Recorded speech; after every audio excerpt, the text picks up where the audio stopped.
Good evening. This is a special report from Augusta as we are encrusted into that community now and very concerned about what is happening. We have found out that there are issues that are happening all over the nation that are happening actually right here in Columbia County. And it's basically about what is happening in the schools and how some parents are basically losing control on what their children have access to see and to learn about. And so we've invited Katie Allen. Welcome to CTA. Thank you, Claude. I appreciate you having me. So basically, we are interested in finding out, because you've been one of those concerned parents who's been out there fighting the good cause, and we can't let that go by. We at CTA are looking for the warriors and all of those out there that are fighting the incredible doctrine that they're trying to put on our kids. So tell me a little bit about what you have noticed, what got you concerned, and what have you been doing about it? Okay, well, sure. Well, what got me concerned, Claude, is it's my kids. And if my kids don't get me concerned and get me, fired up into action, then what possibly could? So that's the easy answer to that. But ultimately, what has happened is I filed a lawsuit, pro se, which means without a lawyer, against the school district, the Board of Education, and school administrators. And primarily, it stems from the fact that my daughter, in a teacher classroom library, had access to an LGBTQ book from her favorite author, and it wasn't any way that it was marked. She had no idea that the themes were in there. And when I notified the teacher to say, hey, this is kind of a controversial subject, did you know it was in your classroom library? The response I received back from the teacher was, well, diversity initiatives, and if a book upsets, offends, or bores your daughter, she has a right to discontinue reading that book. So that kind of marked a realization from me that this is not unknown to the schools, that this is quite intentionally provided to children. And it raised some questions in me as far as what my rights and protections of conscience were as a parent. And so it evolved into, I used the administrative process for 2 years challenging the book, and it always came down to informed consent and clarification, transparency, and consistency. This is not a book banning conversation. This is not a censorship conversation. I've not asked the schools to remove the books. I am merely saying, hey, if you're going to have this content, can you let me know that it's there? Because I don't think it would be. And then give me an opportunity to opt my child out of it. I'm not asking for everybody else's kids to be opted out, just my child. Right. And then as we dug into the laws, especially the Georgia sex education law, it raised even more questions as far as how can we have a law that says you have the right to be notified of sex ed, you can review the materials, it invites you as a parent to review them and access them, and then it invites you to opt out, which I'd always done for my kids because I feel like that's something I want to teach them. But then yet at the same time, I may opt my child out of the sexual education program, but there's no guarantee that they won't access the same information in other places throughout the school. And I just found that to be inconsistent. When we're looking, in my case, it was LGBTQ plus content, which is interesting because if you look at national sex ed programs from the UN, if you look at the national programs even, and the CDC's recommendations, and you look at the GCAP organization in Georgia, all of those sex ed programs incorporate LGBTQ plus ideology. So to say that it's not sexual education, I find that to be inconsistent and worth challenging. And the answer I got from the school district was, well, it's not in our sex ed course, it's not on our materials list, so it's not sex ed. But it's accessible in their library. Let me ask you, how old was your child when you first noticed the book? She was in 7th grade.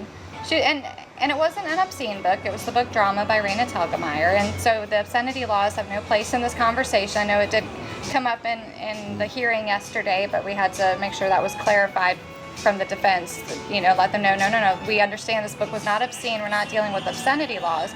We're dealing with sex ed laws, and there is a difference. So this case is a little bit unique in the aspect that we're not claiming it's obscene, we're claiming it's sex ed, and therefore the parental opt-out provisions apply. Now, what kind of resistance besides what you described, what other kind of resistance did you feel? Well, it seems like even as I went through the whole media review process, challenging not just that book, but the dual ideologies of the sex ed provisions versus what protections I was actually getting, It went all the way through the administrator. No one would issue at the district level. I could never get a formal decision as to what was allowed or not allowed. That turned into me speaking at multiple board meetings, even into a community petition with over 400 signatures, just asking our school board to talk about it. We wanted them to talk about it at a meeting, talk about creating maybe a policy, or just somehow letting parents know what we can expect from our schools. Is it just going to be that if you send your child to Columbia County schools, they will have access to LGBT material and there's nothing to be done about it? Or is it something that maybe they could put in a policy that says, hey parents, we feel this is important material to include for diversity initiatives, here are your options for opting out. But they wouldn't have the discussion. And that brought us to the point that it elevated to where I felt like I had no recourse but to turn to the Superior Court. And you got 400 signatures. 400 community signatures, yes. So, I mean, that's a lot of work. Well, we have a lot of people in this fight in the background that went out door to door knocking, gathering signatures, saying, "Hey, we just want them to talk about this. We want to know what to expect." Why are they not interested in talking about it? Because they don't want the light on them on what they're trying to sneak through? That's a good question, Claude. Why don't we want to talk about it? And it kind of goes into what we're seeing with this case. And even with the hearing yesterday, our position is we want a ruling. We want to know what is the clarification of the sex ed law, what is the clarification of my rights as a parent with the parental rights law that was recently passed, and even with the Constitution of Georgia that has a conscience clause in there, what are the rights of the conscience clause? Do I have a right to opt my child out of non-academic material, out of this diversity initiative material, just for my child, if it goes against my parental rights of moral upbringing of my children and my rights of conscience? And we just need those clarified. But yet we're finding, just like we did in those 2 years of administrative processes, that they're fighting tooth and nail to have this case dismissed, when a ruling would really benefit all of us. So, you're in a situation where you brought it to court with no attorney. No attorney. Because there's no money for all that. Well, it seems like attorneys just don't want to touch this either, Claude. While on the other side, fighting against you, probably some high-powered attorneys were there. That I'm paying for with my tax money, too. You're paid by the government. And by our tax money. So they're paying with your money to fight against you, yes. Just for that's just because you want to be able to have access, to be able to have a choice to say, I don't want my child, she's not ready for this, and I don't want her to have it. Right. So the end game, all that money being spent, no one feels there's a problem with that, with the fact that you're in a position where you're just asking for something to be at the point where you as a parent can make that decision. They don't want you to have that. And the bigger issue with this, Claude, is in my case it was LGBTQ plus content that violated my conscience. But what people need to understand is maybe that issue, you're okay with it, but when you're talking about sexual education material being provided elsewhere in the school, you can quite literally opt your child out of a sexual assault awareness course because maybe whatever your reason is, maybe your child experienced that and you don't want them going traumatized, or traumatized, and for whatever reason you could opt them out, but then they go into their classroom library in their classrooms and access a book such as Fighting Words is the name of one of the books that's written for elementary school children, and it depicts very clearly a girl's experience hearing her sister basically get raped in the next room over and having her stepfather's hands down her panties. And that's it really drives home. Maybe LGBTQ plus isn't your issue, but it's an all or nothing. Either that's sex ed or it's not. And is sex ed really defined by what a school district decides to put on a sex ed list, or is it defined by the content within it? Because if it's the first, then all of a sudden we find that the laws giving parents that right to decide what their children are ready for now become the school district's right to decide what your children are ready for based on what they put on a list or what they don't. Yesterday was the court hearing. Yes, sir, it was. Tell us how it went. Yeah, I feel like it went as well as I could hope it could go. I feel very blessed that everyone involved, the judge, the school's lawyers, everyone was respectful of the process. The judge listened respectfully. I was able to speak without interruptions and objections. The school district spoke. We went back and forth an extra time, discussing a few of the additional issues. And also, I was very grateful that we had so many parents show up and they were praying, and it just was symbolic of the fact that there are so many people behind this that want to just know what is in our schools. Because if we could get a ruling, Claude, not a dismissal, but a ruling, even if it's not favorable, even if it turns out that the sex ed laws do not protect me like I think they do, then I can now leave my school board alone. And with that ruling, I can take it to my legislators and say, hey, you passed these laws. We thought they worked and protected us, but it turns out they don't. Can you go back and close the loopholes? But we can't do that without a ruling, Claude. Or you can run for the school board. Or I can run for the school board. Or others here that are watching can run for the school board, because we've been sleeping. We have. We conservatives have been sleeping at the wheel. Yes. And while we're now waking up, what's coming head on is a big truck, like the one that I missed on the way here. And you're okay. But the idea is that all of a sudden we're realizing for the last 20 to 30 years, all our kids in colleges have been indoctrinated into this whole program. These people are now the CEOs of companies.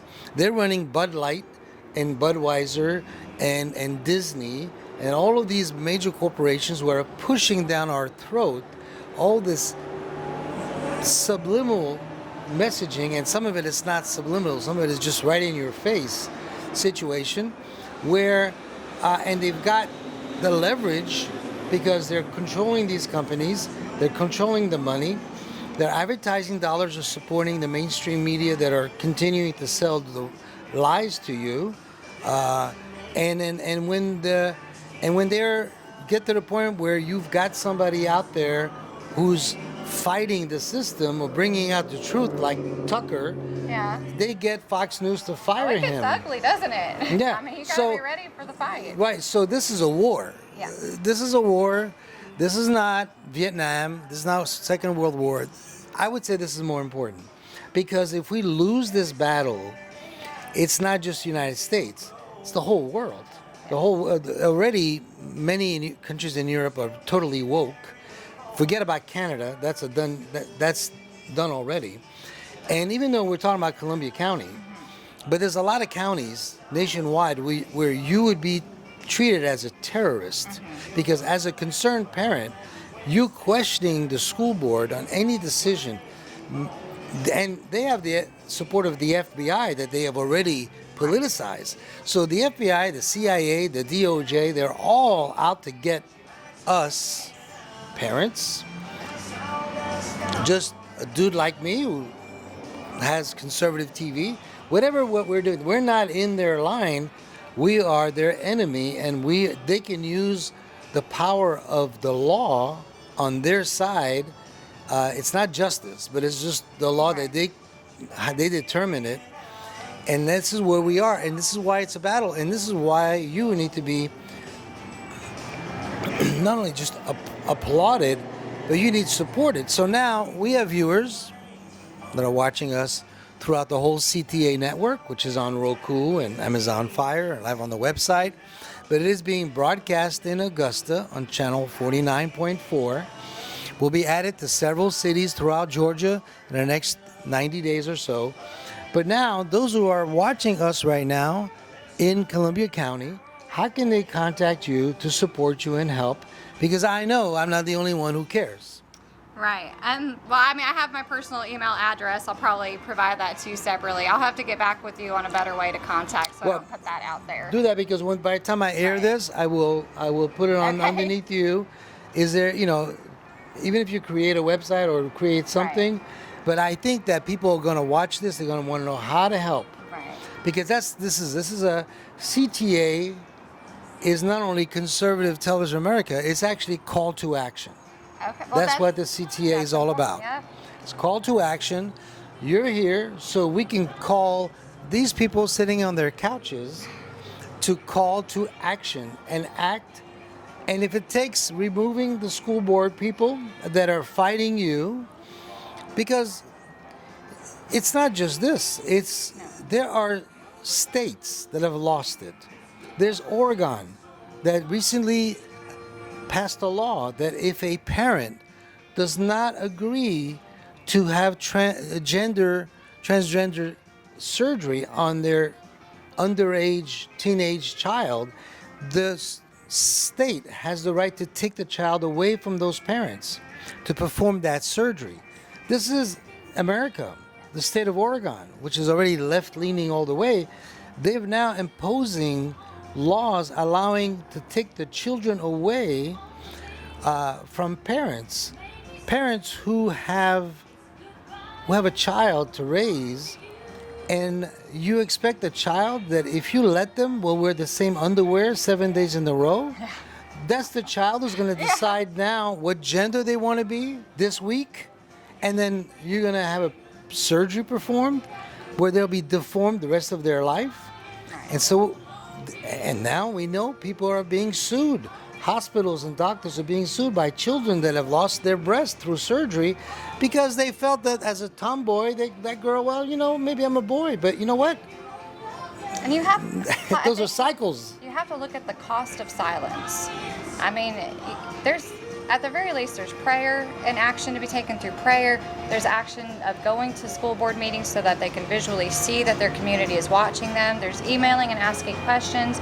I mean, but you always have to ask who's paying the cost for the silence and inaction. Because I can tell you, Claude, 3 years ago, I was not that parent. I was the parent that said, "Oh, I'm not going to challenge that. I don't want to be that parent." And you have this mindset of, "Oh, I'm just so burdensome if I ask questions. I'm sure that's fine. I'm sure it's not in our schools." You pacify yourself away, but then it hits home, and then all of a sudden you have a decision to make. But at the same time, why are we waiting for it to hit home when we already know other children are quite literally being sexualized and exposed to very perverted ideologies through comprehensive sexuality education? And even if you've decided to homeschool your kids, I think that's an excellent decision, or if you've decided to put them in Christian school or private school, it doesn't change the fact that if you know that children are being educated in this way and sexualized, and this is your next generation of voters, I mean, this does affect everybody from a moral standpoint of knowing what's happening to children